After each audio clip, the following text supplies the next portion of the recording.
আজকে আমি অ্যালুমিনিয়ামের বাটিতে যখন চা বানাচ্ছিলাম তখন আমার ঠাম্মার কথা মনে পড়ছিল। আজকে প্রায় মাস 2 হলো ঠাম্মা আমাদেরকে ছেড়ে চলে গেছে। বিয়ের আগে রোজ সন্ধেবেলায় চা বানিয়ে একসাথে খাওয়া, এটা ছিল আমার ম্যান্ডেটরি কাজ।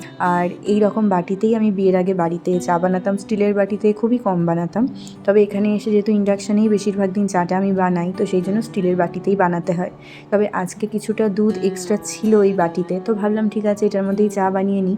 কিন্তু চা বানাতে বানাতে এই পুরোনো দিনের কথাগুলো ছবির মতন এমন চোখের সামনে ভেসে উঠছিল, হঠাৎ করেই মনটা ভীষণ ভীষণ খারাপ হয়ে গেল। আর এনার্জিটাও যেন একদম ডাউন হয়ে গেল। শুধু এনার্জি কেন বলবো, আমিই যেন টোটালটা ডাউন হয়ে গেলাম। আসলে মানুষের জীবনের থেকে আনসার্টেন হয়তো এই পৃথিবীতে আর কিছুই হয় না। আমরা জন্মাই, নতুন নতুন সম্পর্ক তৈরি হয়, তারপর আবার সেগুলো শেষও হয়ে যায়। আসলে যে মানুষ চলে যায় তাকে তো আর ফিরে পাওয়া যায় না, শুধুই পড়ে থাকে একরাশ গভীর শূন্যতা।